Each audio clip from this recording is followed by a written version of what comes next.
मुंबई में आज से शुरू होगा ग्लोबल मैरीटाइम इंडिया समिट। वजीर आजम नरेंद्र मोदी करेंगे इफ्तिताह। 23,000 करोड़ रुपए से जायद के मंसूबों का होगा आगाज।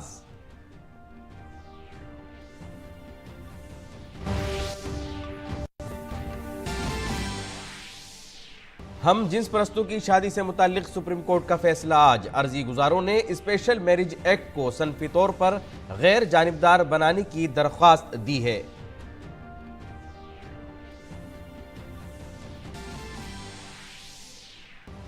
इंतखाबात वाली रियासतों में सियासी रहनुमाओं की रैलियां तेज। राजस्थान में उम्मीदवारों के नाम फाइनल करने के लिए कांग्रेस की मरकजी इलेक्शन कमेटी की मीटिंग आज। दूसरी तरफ मध्य प्रदेश में जारी होगा कांग्रेस का इंतखाबी मंशूर। 69वें नेशनल फिल्म अवार्ड्स की तकरीब आज। सदर जमहूरिया द्रौपदी मुर्मू करेंगी अवार्ड तकसीम। वहीदा रहमान को दिया जाएगा दादा साहब फाल्के अवार्ड।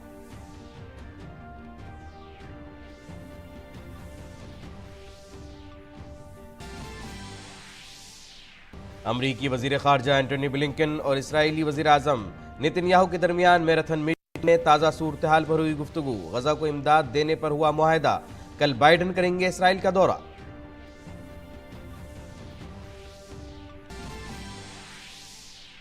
और आईसीसी क्रिकेट आलमी कप में आज जनूबी अफ्रीका और नीदरलैंड्स की टीम्स होंगी आमने सामने। कल ऑस्ट्रेलिया ने श्रीलंका को 5 विकेट से शिकस्त देकर जीत का खाता खोला।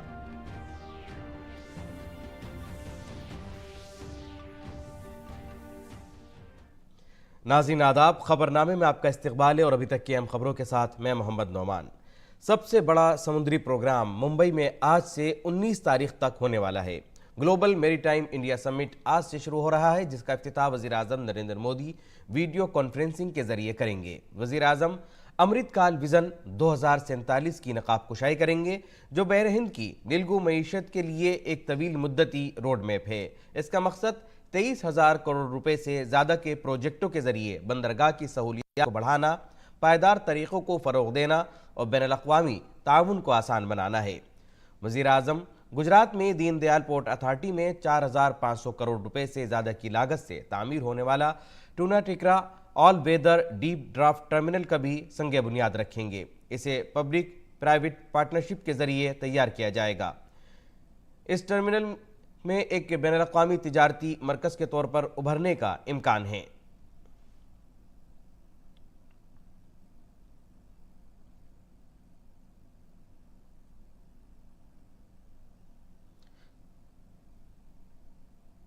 ये टर्मिनल मुस्तक़बिल की नस्ल के जहाज़ों को संभालेगा और भारत मशरिक़ वस्ता यूरोप इक़्तिसादी राहदारी के ज़रिए भारतीय तिजारत के लिए गेटवे के तौर पर काम करेगा।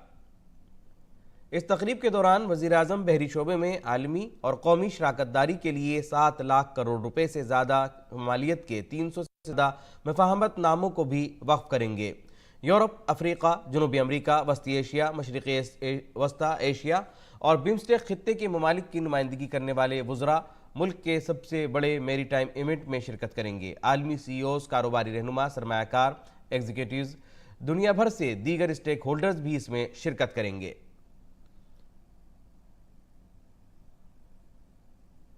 कॉन्फ्रेंस में बंदरगाहों समेत बहरी शोबे के अहम मसाइल जैसे कार्बन डाइऑक्साइड के अखराज को कम करने, साहिली शिपिंग और अंदरून मुल्क आबी नकलो हमल, जहाज साजी, मरम्मत और रिसाइकलिंग, फाइनेंस, इंश्योरेंस और सालिसी, मैरीन क्लस्टर, जद्दत तराजी और टेक्नोलॉजी, समुद्री सलामती और सिक्योरिटी, समुद्री सयाहत समेत दीगर मौज़ूआत पर बात की जाएगी। इसके साथ ये कॉन्फ्रेंस मुल्क के मैरीटाइम सेक्टर में सरमायाकारी को राग़िब करने के लिए एक बेहतरीन प्लेटफॉर्म भी फराहम करेगी। वज़ीर आज़म नरेंद्र मोदी ने कल गूगल के CEO सुंदरा पिचाई से बातचीत की। इस दौरान भारत में इलेक्ट्रॉनिक्स मैन्युफैक्चरिंग माहौलियाती निज़ाम की तोसी पर तबादला ख्याल किया गया। वज़ीर आज़म ने भारत में क्रोम बॉक्स बनाने के लिए HBO के साथ गूगल की शराकतदारी की तारीफ़ की और कहा कि इसका 100 ज़बानों का इक़दाम बहुत अच्छा है। इन्होंने AI टूल्स को भारतीय ज़बानों में दस्तयाब कराने की कोशिशों की हौसला अफजाई की। इसके अलावा वज़ीर आज़म ने गांधीनगर में आलमी फिनटेक ऑपरेशन सेंटर खोलने के गूगल के मंसूबे का खैर मकदम किया। सुंदर पिचाई ने यूपीआई का फायदा उठाकर भारत में माली शमूलियत को बेहतर बनाने के गूगल के मंसूबे के बारे में भी जानकारी दी। पिचाई ने भारत की तरक्की में ताउन करने के लिए गूगल के अज़्म पर भी जोर दिया। वज़ीर आज़म ने गूगल को भी मदऊ किया कि वो AI समिट पर आइंदा आलमी शराकतदारी में ताउन करे। दिसंबर 2023 में नई दिल्ली में AI सरबराही इजलास की मेज़बानी भारत करेगा। सुप्रीम कोर्ट की आईनी बेंच आज हम जिन्स परस्तों की शादी के मामले में अपना फैसला सुनाएगी। इस मामले में 10 दिन की मुसलसल समाअत और तमाम फरीकों के दलाइल सुनने के बाद अदालत ने 11 मई को फैसला महफूज कर लिया था। सुप्रीम कोर्ट में 20 अफराद ने दरख्वास्त दायर की है। दरख्वास्त दायर करने वालों का मुतालबा है कि हम जिन्स परस्तों की शादी को कानूनी हैसियत दी जाए। दरख्वास्तों में कहा गया है कि Hindu marriage act 1954, special marriage act 1955 और फॉरेन मैरिज एक्ट 1969 की दफात जिन्स की बुनियाद पर इम्तियाजी सलूक करती हैं और उन्हें सनफी तौर पर गैर जानिबदार बनाया जाना चाहिए, यानी इनकी दोबारा तशरीह की जानी चाहिए। इनका इस्तेदलाल ये है कि हम जिन्स परस्तों की शादी को तस्लीम ना करना मसावात, वक़ार और आज़ादी इजहार के खिलाफ वर्जी होगी। नवरात्रि शुरू होते ही कांग्रेस पार्टी की जानिब से इंतखाबी रियासतों के उम्मीदवारों की फहरिस्त जारी करने का अमल शुरू हो गया है। 2 दिन पहले कांग्रेस ने मध्य प्रदेश और तेलंगाना के उम्मीदवारों का ऐलान किया। अब नज़र राजस्थान की फहरिस्त पर है। इसके लिए आज दिल्ली में होने वाली मरकजी इलेक्शन कमेटी की मीटिंग में कांग्रेस के साबिक रहनुमा शिरकत करेंगे। ख्याल किया जा रहा है कि आज या कल राजस्थान में उम्मीदवारों की फहरिस्त को हतमी शक्ल देकर ऐलान किया जा सकता है। बीजेपी राजस्थान में अपने उम्मीदवारों की फहरिस्त पहले ही जारी कर चुकी है। मध्य प्रदेश में असेंबली इंतखाबात के लिए कांग्रेस आज अपना इंतखाबी मंशूर जारी करने जा रही है। इसमें वोटरों को राग़िब करने के लिए कई बड़े ऐलानात शामिल हो सकते हैं। पार्टी ने अपने मंशूर का नाम वचन पत्र रखा है। माना जा रहा है कि इस वचन पत्र में समाज के मुख्तलिफ तबकों को राग़िब करने की कोशिश की जाएगी, लेकिन नज़रें इस बात पर भी होंगी कि साबिक वज़ीर आला कमलनाथ, राहुल गांधी और प्रियंका गांधी समेत तमाम सीनियर लीडरों ने इंतखाबी रैलियों में जो वादे किए थे, इनका जिक्र इस वचन पत्र में होगा या नहीं। मध्य प्रदेश में असेंबली इंतखाबात के लिए 230 सीटें हैं, जिनके लिए 17 नवंबर को वोटिंग होगी। राज फिल्म इंडस्ट्री का सबसे बावकार अवार्ड नेशनल फिल्म अवार्ड दिया जाएगा। सदर जमहूरिया दिल्ली में मुनक्किदा एक शानदार तकरीब में तमाम फातिहीन को एजाज़ देंगी। इस बार 31 फीचर और 24 गैर फीचर कैटेगरीज में अवार्ड दिए जाएंगे। इस मुकाबले में 28 ज़बानों की 280 फिल्मों ने हिस्सा लिया। तकरीब में मारूफ अदाकारा वहीदा रहमान को दादा साहब फाल्के अवार्ड से सरफराज किया जाएगा। और अपने देश से बड़ा कोई धर्म नहीं होता।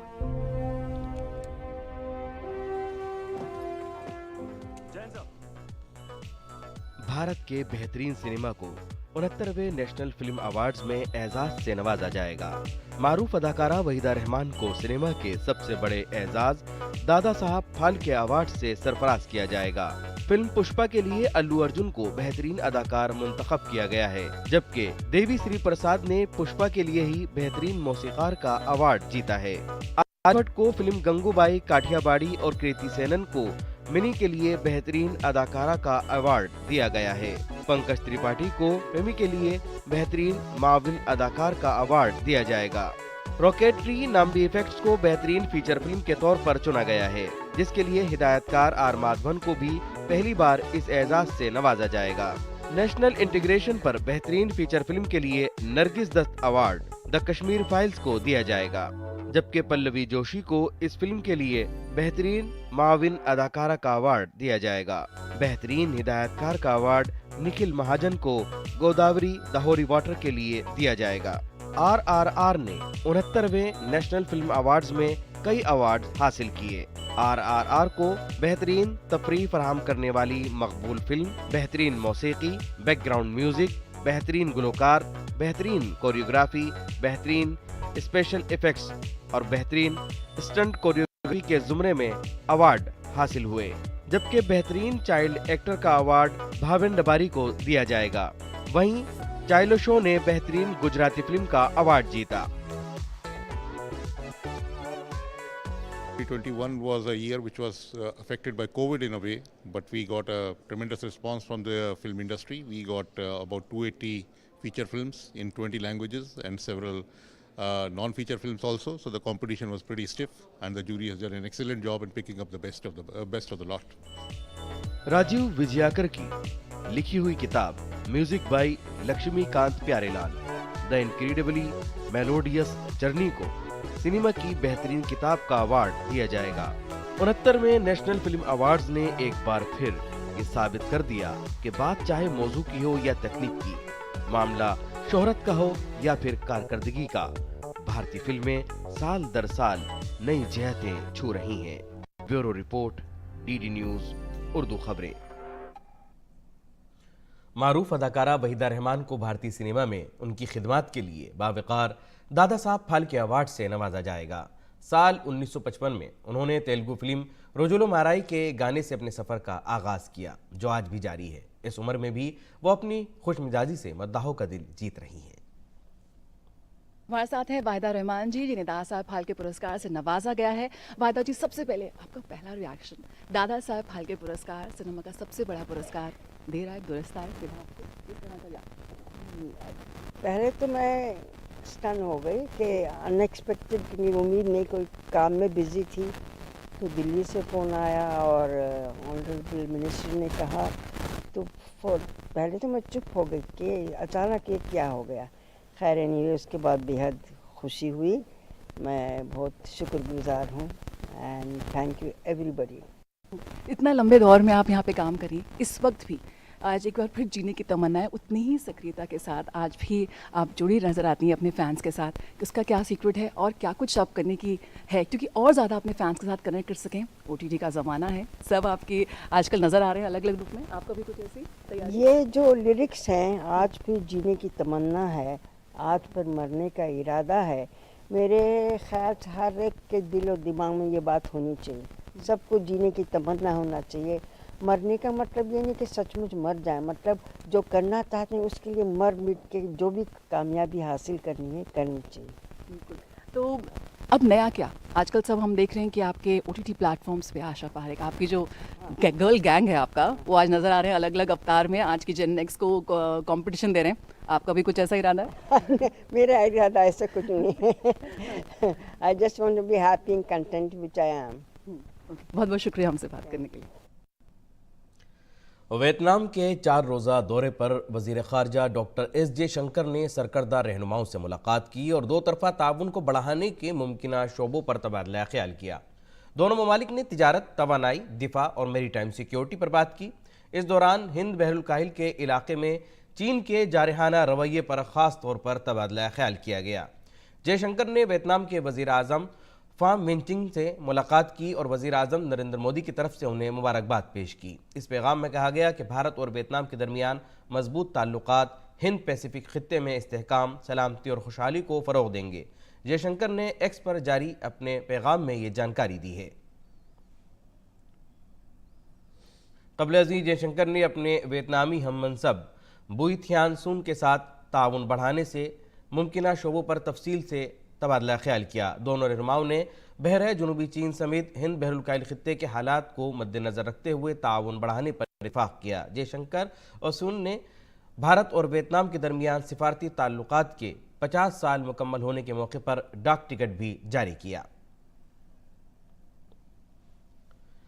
अजीम मुफक्किर मुस्लिह कौम सर सैयद अहमद ख़ान का आज यौम पैदाइश है। आज ही के दिन सन 1817 में सर सैयद अहमद ख़ान ने दिल्ली के एक मजहबी और तालीम याफ्ता घराने में आँख खोली।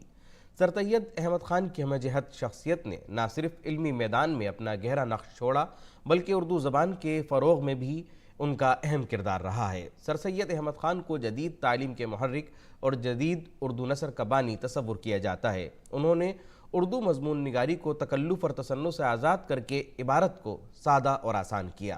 सर सैयद ने सन 1864 में गाज़ीपुर में साइंटिफिक सोसाइटी कायम की, सन 1870 में रिसाला तहज़ीबुल अखलाक जारी किया और 1875 में अलीगढ़ में मदरसतुल उलूम फिर मोहम्मडन ओरिएंटल कॉलेज कायम किया, जिसे 1877 में कॉलेज का दर्जा मिला और 1920 में यूनिवर्सिटी का दर्जा हासिल हुआ।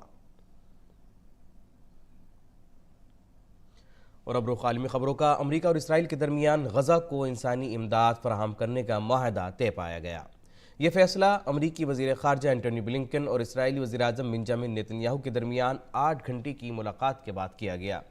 सेक्रेटरी ऑफ स्टेट ब्लिंकन ने मुलाकात के बाद कहा कि अमेरिका और इसराइल ने गज़ा में मुकीम शहरियों तक इमदाद पहुँचाने के लिए एक मंसूबा तैयार करने पर इत्तिफाक किया है। उन्होंने ये भी कहा कि ये एक अहम मसला है और इंसानी इमदाद के लिए जल्द गज़ा पहुँचना ज़रूरी है। नीज़ अमरीकी वज़ीर ख़ारजा ब्लिंकन ने ख़दशा ज़ाहिर किया कि हमास इसमें खलल डालने की कोशिश कर सकता है। The United States and Israel have agreed to develop a plan that will enable humanitarian aid from donor nations and multilateral organizations to reach civilians in Gaza, and them alone, including the possibility of creating areas to help civilians out of harm's way. It is critical that aid begin flowing into Gaza as soon as possible. We share Israel's concern that Hamas may seize or destroy aid entering Gaza or otherwise preventing it from reaching the people who need it. If Hamas in any way blocks humanitarian assistance from reaching civilians, including by seizing the aid itself, we'll be the first to condemn it, and we will work to prevent it from happening again. We welcome the government of Israel's commitment to work on this plan. अमरीकी सदर जो Biden बुध को Israel का दौरा करेंगे। इस दौरान वो इसराइली वज़ीर-ए-आज़म बेंजामिन नेतन्याहू से बातचीत करेंगे। अमरीकी वज़ीर ख़ारजा एंटनी ब्लिंकन ने नेतन्याहू के साथ तवील बातचीत के बाद बाइडन के दौरा इसराइल का ऐलान किया। ब्लिंकन ने कहा कि दौरे के दौरान सदर बाइडन गज़ा में हमास के अस्करियत पसंदों के खिलाफ ज़मीनी हमले की तैयारी के दौरान इसराइल के साथ यकजहती का इयादा करेंगे। उन्होंने यह भी कहा कि नेतन्याहू से मुलाकात के बाद वे वाज़ेह करेंगे कि इसराइल को अपने दिफा का हक़ हासिल है। On Wednesday, President Biden will visit Israel. He's coming here at a critical moment for Israel, for the region, and for the world. And he's coming here to do the following. First, the President will reaffirm the United States' solidarity with Israel and our ironclad commitment to its security.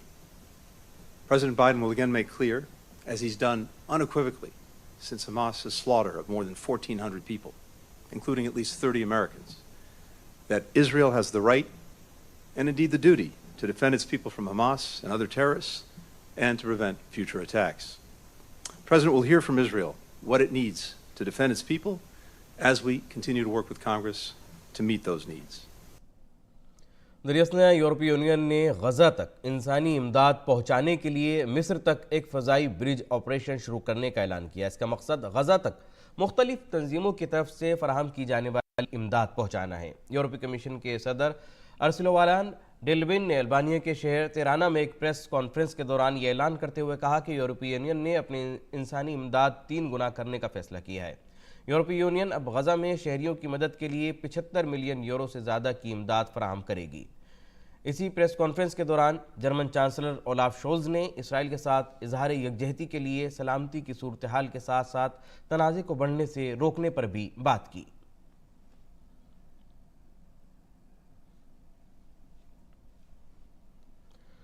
और अब Israel के तल अवीव में ground zero से जुड़ रहे हैं हमारे नुमाइंदे अमृतपाल सिंह। अमृतपाल, क्या इसराइल और हमास के दरमियान जारी जंग में जंग बंदी का कोई इम्कान आपको दिख रहा है या कुछ पेचीदा होती हुई नजर आ रही है अब भी ये जंग? देखिए, सीज फायर की तो संभावना अभी बिल्कुल नहीं दिख रही। कल रिपोर्ट्स आई थी कि सीज फायर हो सकती है। बेंजामिन नेतन्याहू यहाँ के प्रधानमंत्री इसराइल के ट्विटर मिनट्स में ट्विटर पे गए और उसको कहा कि there is no ceasefire. Hamas से भी ऐसे बात निकली कि सीज फायर का सवाल ही नहीं उठता है। तो अभी तो दोनों साइड्स मैक्सिमलिस्ट पोजीशंस ले रही हैं। ये अपने मिलिट्री ऑपरेशंस कर रहे हैं, एरियल बॉम्बिंग कर रहे हैं। कल राफा क्रॉसिंग पर भी इन्होंने मिसाइल अटैक्स किए। इसराइल की मैं बात कर रहा हूँ, हवाई बॉम्बिंग कर रहे हैं, आर्टी फायर कर रहे हैं। तो ये तो फुल स्ट्रीम मिलिट्री ऑपरेशंस कर रहे हैं। इन्होंने अपने गाजा पट्टी के साथ के लगते इलाके में बड़ी संख्या में tank, artillery guns, heavy military equipment, infantry move कर दी है। तो यहाँ तक तो यहाँ इंडिकेशंस ये हैं कि ये ग्राउंड असॉल्ट भी कर सकते हैं। कब करेंगे कब नहीं करेंगे वो सवाल हैं अभी, पर उसकी तैयारी पूरी है। वहीं हमास लगातार रॉकेट्स मार रहा है। कल भी उन्होंने काफ़ी रॉकेट्स मारे, रात को रॉकेट्स मारे। मैं जहां टेल अवीव में हूं, कल मैं गाजा पट्टी में था, वहां अभी मैं फिर गाजा जाऊंगा तो गाजा पट्टी के बॉर्डर पे जाऊंगा, इजरायली साइड पर। वहां ये सब इन सब चीजों के चलते वो लगातार रॉकेट फायर्स कर रहे हैं। वहां हमको अक्सर जैसी सायरन बजता है भाग के बंकर्स में छुपना पड़ता है, रॉकेट अटैक्स होते हैं। तो ये सब के लगते मतलब सीज फायर या युद्ध रुकने की तो कोई गुंजाइश फिलहाल नहीं लग रही है। युद्ध रुकने की अभी कोई गुंजाइश फिलहाल नहीं लग रही है, लेकिन आप नज़र बनाए रखें, ताज़ा सूरत हाल पर अपडेट देते रहें, अपना ख्याल रखें। आपका बहुत बहुत शुक्रिया, आपने वहाँ से हमें अपडेट दी। हम फिर आपके साथ जुड़ेंगे। आगे बढ़ते हैं बुलेटिन में और रुख करते हैं ब्राज़ील का। ब्राज़ील में दरियाए अमेज़न के पानी की सतह 100 साल की कम तरीन सतह पर आ गई। इससे आसपास के इलाकों में खुश्क साली की सूरत हाल पैदा हो गई है। खुश्क साली की वजह से लाखों लोगों की जिंदगियां मुतासिर हुई हैं। इसके अलावा पानी की सतह कम होने की वजह से जंगलात के साथ माहौलियाती निज़ाम को भी नुकसान पहुंचा है। अमेज़न की माउन नदियों की तेजी से खुश्क होने से जहाज रानी में रुकावट पैदा हो रही है, जिससे दूर दराज के देहातों में खुराक और पानी की सप्लाई मुतासिर हो रही है। ब्राज़ील के वज़ीर सेहत नीस्ता निर्नाद ने कहा कि हुक्काम मुतासिर इलाकों में सेहत की देखभाल और डॉक्टरों की तैनाती कर रहे हैं। खुश्क साली से तकरीबन 5 लाख अफराद मुतासिर हुए हैं।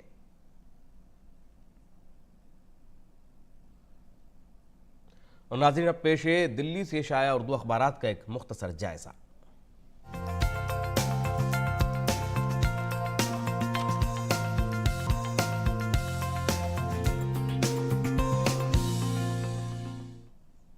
अखबारात के जायजे में सबसे पहले रुख करते हैं रोजनामा इनकलाब का। अखबार की शेर सुर्खी है, गजा में हालात नागुफ्तबे, तल अबीब और यरूशलेम में खौफ और दहशत। अमरीकी सदर जो बाइडन ने कहा कि गजा का दोबारा मुहासरा बड़ी गलती होगी, हिजबुल्लाह को भी दिया इंतबाह। अगर इसी अखबार के अंदरूनी सफ़े की बात करें तो इसकी अगली खबर है, नागोर्नो काराबाख पर आज़रबाईजान का मुकम्मल कब्जा, सदर इल्हाम अलीनोफ ने वहां झंडा लहराया। इसके बाद रुख करते हैं रोजनामा राष्ट्रीय सहारा की सुर्खी की तरफ। अखबार के सफ़े अव्वल की सुर्खी है, निठारी मामले में मुलजिमान तमाम मुकदमात से बरी और सजाए मौत मनसूख। इसी अखबार की अंदरूनी सफ़े की सुर्खियों पर नज़र डालते हैं। कर्नाटक में 42 करोड़ जब्त होने पर कांग्रेस और बीजेपी आमने सामने। जेपी नड्डा ने कहा कांग्रेस सिर्फ लूट की जमानत दे सकती है। इसी सफ़े की अगली खबर है, अरिंदम बागची बने अक़वाम मुत्तहिदा में हिंदुस्तान के मुस्तकिल नुमाइंदे। इसी सफ़े की एक और अहम खबर है जिसमें राजनाथ सिंह का बयान है। उन्होंने कहा है कि तेलंगाना की तरक्की प्राइवेट लिमिटेड बन गई है। रुख करते हैं रोजनामा सहाफ़त की तरफ। सहाफ़त के अंदरूनी सफ़े की अहम खबर है, मुंबई में अमृतकाल 2047 वज़ीर आज़म आज करेंगे जारी। 3 रोज़ा इजलास में मुस्तक़बिल की बंदरगाहों समेत बहरी सेक्टर के अहम उमूर पर सलाह मशवरा किया जाएगा। रोजनामा हमारा समाज की शेर सुर्खी है, आज वज़ीर आज़म ग्लोबल मेरीटाइम इंडिया समिट 2023 का इफ्तिताह करेंगे। चोटी इजलास 17 से 19 अक्टूबर तक मुंबई के अंदर मुनक्किद किया जाएगा। रुख करते हैं अगले रोजनामे की तरफ। रोजनामा हिंदुस्तान एक्सप्रेस के सफ़े अव्वल की सुर्खी है, हिंद बरतानिया 2+2 मीटिंग इख्तिताम पजीर। और इसी अखबार के सफ़े अव्वल की एक और सुर्खी है, शेयर बाज़ार में मुसलसल तीसरे रोज़ गिरावट। तो नाजरीन, ये था दिल्ली से शाया उर्दू अखबारात का एक मुख्तसर जायज़ा। और अब बढ़ते हैं खेल की खबरों की तरफ। वनडे वर्ल्ड कप में आज जनूबी अफ्रीका और हालैंड की टीमें आमने सामने होंगी। यह मैच धर्मशाला में खेला जाएगा। मौजूदा टूर्नामेंट में दोनों टीमों ने 2-2 मैच खेले हैं। अगर हम जनूबी अफ्रीका की बात करें तो ये टीम श्रीलंका और ऑस्ट्रेलिया को शिकस्त दे चुकी है। दूसरी जानिब पॉइंट्स टेबल में आखिरी पोजीशन पर मौजूद हॉलैंड को अब तक एक भी जीत नहीं मिली है। ऐसी सूरत हाल में नीदरलैंड की नज़रें टूर्नामेंट में पहली जीत पर होगी, जबकि जनूबी अफ्रीका का मकसद जीत की हैट्रिक पर होगा। आईसीसी क्रिकेट वर्ल्ड कप में ऑस्ट्रेलिया ने श्रीलंका को 5 विकेट से शिकस्त देकर टूर्नामेंट की पहली जीत हासिल की। ऑस्ट्रेलिया ने श्रीलंका के खिलाफ जीत के लिए 210 रन का हदफ 36वें ओवर में 5 विकेट के नुकसान पर हासिल कर लिया। ऑस्ट्रेलिया की शुरुआत अच्छी नहीं रही।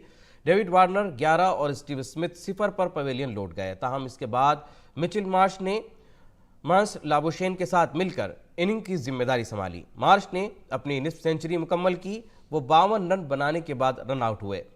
मार्श के आउट होने के बाद लाबुशेन और जोश इंग्लिश ने रन बनाने का सिलसिला जारी रखा। लाबुशेन ने 40 रन बनाए जबकि इंग्लिश ने 58 रन की शानदार इनिंग्स खेली। इससे कबल श्रीलंका ने टॉस जीतकर पहले बैटिंग का फैसला किया। प्रथम निशंका और कौशिल परेरा ने पहले विकेट के लिए 125 रन जोड़े। निशंका ने 61 और परेरा 78 रन बनाने के बाद कमिंस का शिकार बने। कौशिल मेंडिस और समरविक्रमा एडम जिम्पा ने सस्ते में पवेलियन भेज दिया। इसके बाद असालंका के अलावा श्रीलंका का कोई भी बल्लेबाज क्रीज पर ना ठहर सका और पूरी टीम 209 रन पर पवेलियन लौट गई। ऑस्ट्रेलिया की जानिब से एडम जिम्पा ने शानदार बॉलिंग करते हुए 4 विकेटें हासिल की। कमिंस और स्टार्क ने 2-2 विकेटें हासिल की। लॉस एंजलिस में 2028 में होने वाले ओलंपिक गेम्स में क्रिकेट को शामिल कर लिया गया है। क्रिकेट समेत 5 खेलों को लॉस एंजलिस में शामिल करने की सिफारिश मंजूर कर ली गई। ये फैसला आईओसी के इजलास में किया गया। इस सीजन में क्रिकेट के साथ साथ baseball, softball, flag football, lacrosse और स्क्वाश को शामिल किया गया है। लॉस एंजलिस 28 में क्रिकेट की शमूलियत को मुंबई में मुनक्किदा 141वें आईओसी सेशन में बैनुल-अक़वामी ओलंपिक कमेटी के जरिए बाकायदा खाका तैयार किया गया। इन गेम्स की सिफारिश LA ऑर्गेनाइज कमेटी ने की थी। आईओसी की रुकन नीता अंबानी ने क्रिकेट को ओलंपिक में शामिल किए जाने पर खुशी का इजहार किया है।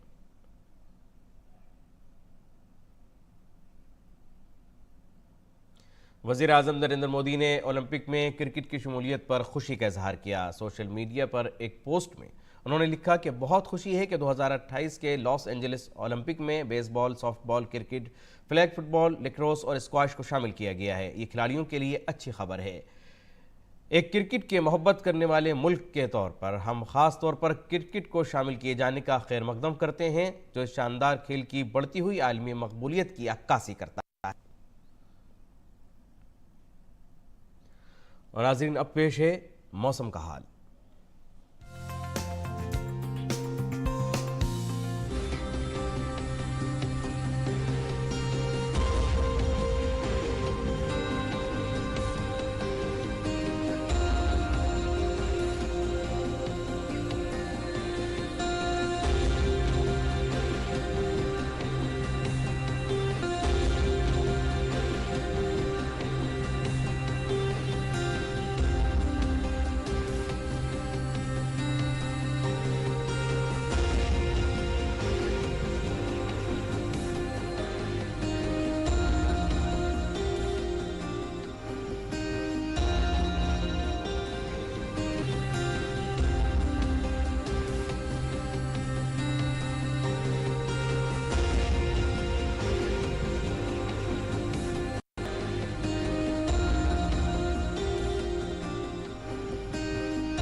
नाज़रीन, इसी के साथ खबरनामा भी यही मुकम्मल होता है। इजाज़त दीजिए, आदाब।